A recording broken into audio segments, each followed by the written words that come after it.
그러니까 연평 공무원이셨던 분이 실종되셨다가 북에서 이제 죽인 거다 뭐 이런 식으로 지금 언론이 막 나왔는데 그 정황에 대해서 일단 내가 정리를 해서 한번 발표를 해드리겠어요. 21일 날 실종 사실을 인지를 했어. 그래서 해양경찰이 막 찾았는데 정밀 수색을 했는데 이 사람이 22일 그러니까 하루 지나서 3시 반에 북한 선박 등산곳 인근 해상서 실종자를 발견한 정황이 입수된 거야. 근데 이때 발견했다는 거야. 발견된 정황이 입수됐다는 거야. 맞다. 그러니까 다 모호해.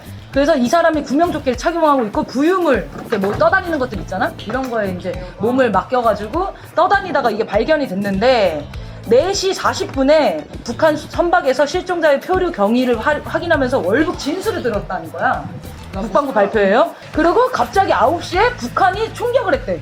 북한 총격의 지시를 내린 게 이 상부라는 건데 그것도 알았다는 거야. 이제 실종자가 이제 돌아가시고 그 다음에 10시쯤에 불꽃이 막 보였는데 그걸 시신을 방어했다. 그 시신인 걸 다 봤던 거잖아. 불꽃을 봤지. 그러니까 그 시신인 걸 눈이 좋아하고 4.0 몽골이 그럴 수 있는 거지, 그럴 수 있는. 근데 그 더 웃긴 건 그걸 지켜봤어, 그냥. 24일쯤에 이제 국방부가 발표를 했는데 이런 사실들 정확한 발표를 한 3일 만에? 3일 만에. 대단하다. 되게 오래 걸렸어. 그래서 지금 이 기사가 뜬 다음에 사람들이 너무 이상한 의문점들 몇 개 제기를 했어. 근데 그분이 그러면 표류해서 가셨던 거 월북을 했다는 거, 월북을 하려 했다는 거야? 아니면은 북한에 납치했다는 거야? 지금 그것 때문에 논란이 많아. 그러니까 월북 정황을 들었다는 거야. 근데 국방부는 어디서 근거냐? 근데 첩보를 들었대. 그럼 월북했다면 그분의 의지로 가신 거라는 거 아니에요? 그러니까 근데 그 의지로 갔다면 갈 수가 없다는 거지. 이 어업 공무원이라는 그 역할이 뭐냐면 배 타고 어업하는 사람들을 지도하는 그 국가 공무원이야.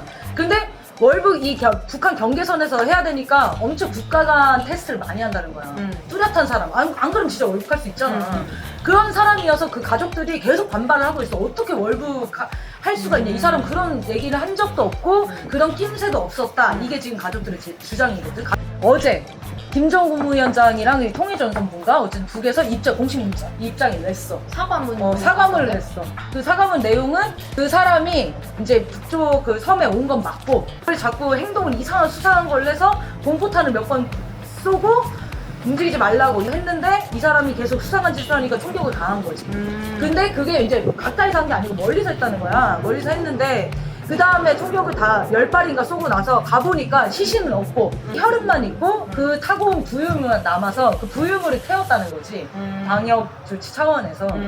코로나일 수도 있으니까. 근데 그 지금 이제 국민들의 반응은 뭐였냐면 처음에 국방부가 다짜고짜 월북 정황이 있다, 북한 사람들 죽였다, 뭐 사실 확인이 안 됐는데 근거도 없이 막 내니까 사람들이 와 이런 세련짓이 어딨냐. 그래서 나도 보면서 이제 깜짝 놀랐거든. 물론 믿진 않았지. 근데 북에서 입장을 발표하니까 다 어떤 분위기냐면 이 북한에서 사과하는 거 처음 봤다. 근데 이 비슷한 사건이 또 있었어 옛날에. 금강산 관광객 피격 사건이라고 해가지고 박광자 씨라고 해서 금강산에 관광을 갔는데 군사선 넘어가지 말라는 선을 넘어가지고 받아보고 싶다고 그래가지고 북에서 경고를 하고 넘어오지 말라고 했는데 그냥 넘어갔잖아. 그래서 북에서는 쐈단 말이야. 근데 그때도 반응이 뭐였냐면 군사지대에 민간인이 마음대로 들어가면 안 된다. 가지 말라고 했는데 그럼 군인 입장에서 넘어온 사람을 무조건 쏠 수밖에 없다. 그거는 군 규율이기 때문에. 그쵸. 왜냐면 우리가 지금 군전이 아니고 출전 상태잖아요. 어떤 그걸 어떻게 가는지 모르는 거니까. 그렇게 대응한 거는 어쩔 수 없는 사건이라는 걸 이해를 했어 우리가. 근데 이제 가장 놀랐던 거는 사과가 왔다는 거야. 사과를 받았다는 거야. 근데 유가족분들도 뭐라고 얘기했냐면 만약에 북측에서 그게 죽은 거라면 진상규명해서 북에서 최고 지도자가 사과를 해야 되는 문제다. 이런 입장을 낸 적이 있었거든. 근데 내자마자 그 다음날 바로 사과를 한 거야. 놀라운 사건이지 이거는. 그치. 그나마 남북 대화가 되는 시절이니까 북에서도 그 유감을 발표하고 남북관계를 해치지 않는 선에서 입장을 낸 거 아니냐 이런 반응들이 있더라고. 그러면은 이제 쟁점을 잡으면은 왜 월북하려 했는지, 그렇지. 그리고 그게 가서 이제 뭘 하려 했는지, 혹은 실수로 넘어간 건지, 뭔지 그런 거에 대한 진상규명이 필요한 거 아니에요? 그러니까 내가 볼 때는 이런 거야. 이 사람 구명조끼도 있고 신발도만 벗고 뛰어들었다는 건데 몰라. 아무도 몰라. 그냥 실종이 된 거야. 근데 내 생각에는 그냥 떨어진 것 같아. 잘못 떨어졌는데 국방부가 그걸 못 찾았어. 못 찾고 그 탓을 북으로 바로 넘겨야겠다면서 국방부가 엄청 빠르게 발표한 자기들 거지. 무능함을 그 쉽지. 우리나라 맨날 그런 식이잖아요. 무능함은 북한. 그러니까 그걸 엎어버린 거야. 그래서 이 사람이 월북하려고 했으니까 우리 탓이 아니다 이런 거를 얘기를 하려고 했는데 너무 속도 빠르게 북에서 진상규명 조사를 해가지고 발표를 해버린 거지. 그래서 국방부 지금 당황한 상태인 것 같아. 그래서 입장이 지금 그 뒤로 안 나오고 있는 상황인 그 뒤로는 없죠 지금. 그리고 계속 언론에서는 의문을 제기하고 있고 월북한다는 정황 어떻게 파악하냐. 너는 근데 이게 만약에 이게 난 사실이면 정말 문제게 국방부가 자기의 무능함을 감추기 위해서 전 국민을 속인 거잖아요. 우리는 안보 구멍이에요 그러면은. 그러면 시신을 태운 게 사실이 아님에도 불구하고 자신의 잘못을 감추려고 태운 거고 이런 국방부를 어떻게 믿겠냐는 거야. 태웠다고 그렇게 막 그러니까 이 rumor을 시신은 쏟아내는 실종 거잖아. 상태인 거야. 그러니까 정확하게 어디에 말하면. 그럼 그분이 계신지를 수습을 해야 되는 거잖아. 근데 내가 너무 못됐다고 생각하는 거는 국방부가 시신을 태우는 걸로 확인한 것도 아니면서 그러니까. 그런 폐륜짓으로 반인륜적인 행동들을 북에서 한다 이런 이미지를 만들어서 마음대로 막 발표를 하고 그거를 언론이 받아줬고 청와대에서도 발끈해가지고 뭐라고 했단 말이야? 그리고 보수 애들 떠들고. 보수 애들한테 먹잇감을 주고 그치. 아니 이게 진짜 그 국민 우리 실종된 그 국민을 위한 과정이냐는 거지 이걸 누가 정치적으로 군사적으로 악용하고 있냐 남북관계 훼손을 위해서. 근데 너무 다행인 거는 바로 북에서 친서를 보내가지고 그러니까 상황 어디로 정황을 오라니까? 했잖아. 근데 우리가 저번에 남북 연락사무소 폐기된 이후에 한라인이 다 폐지됐어. 그러니까 결국 남북관계가 안 좋아지면은 우리 국민들이 이런 위험한 처지에 놓일 수밖에 없다는 게 핵심인 거야. 그치. 근데 만약에 9.19 군사 합의가 그대로 이행이 되고 남북 간의 군사 연락 체계가 다 남아 있었으면 만약에 연락을 했겠지. 누구 그렇죠. 내려와 누구 내려와. 누구야 확인해봐. 야 누구 이렇게 니네 쪽 사람 같은데 맞아.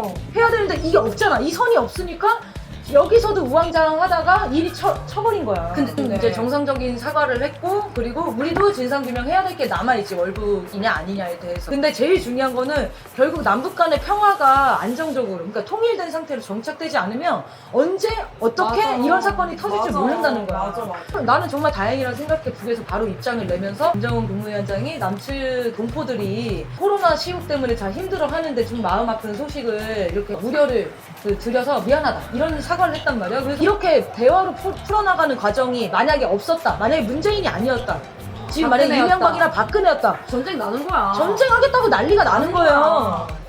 근데 이것도 의심해 볼 수 있어. 그러니까 국방부가 왜 그럼 제대로 확인되지 않은 거를 했냐? 국방부가 통일되면은 자기의 위치를 위협받는다고 생각해. 아 당연하죠 언니. 군사 예산 줄어들 거지. 북을 주적으로 삼고 있는데 옛날에 그런 얘기 있었단 말이야. 남북 화해 분위기가 되면 국방 예산이 참되잖아? 해야되지 않아 근데 그거? 국방 예산의 대부분이 뭔 줄 알아? 월급이야, 월급. 무기 사는 돈이 대부분일 것 같죠. 장병들, 장령들, 월급으로 많이 나가. 그러니까 지금 군부대 장령들이 만약에 군사 예산이 삭감되면 어디부터 자르겠어? 장령들 월급부터 깎아야지. 왜냐면 얘네 하는 일이 없잖아. 그러니까 국방부는 무조건 남북 대치 상황을 계속 만들어야 되는 게 얘네의 의도야. 그러니까 그럼 이거 진짜 진상규명 되면 그 시나리오 쓴 애부터 뭐가 잘라야 돼요. 그렇지. 그 배우랑 다. 왜냐면 그 애가 제일 문제야.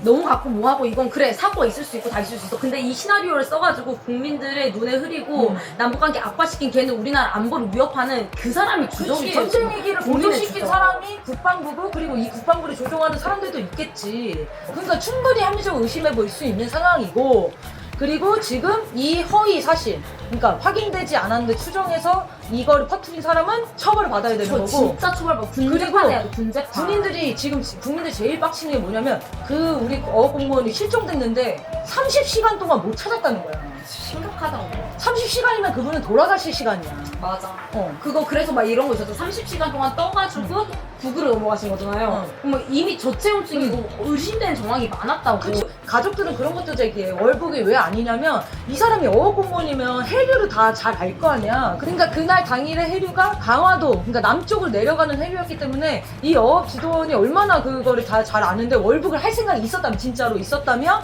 저 판을 구체적으로 짜셨겠지. 해류의 방향. 그렇지. 내가 월북하려면 그런 이해한 사람들 월북을 못했을 시에 핑계거리를 위한 모든 걸 다 해가지고 월북이 쉬운 것도 아니고.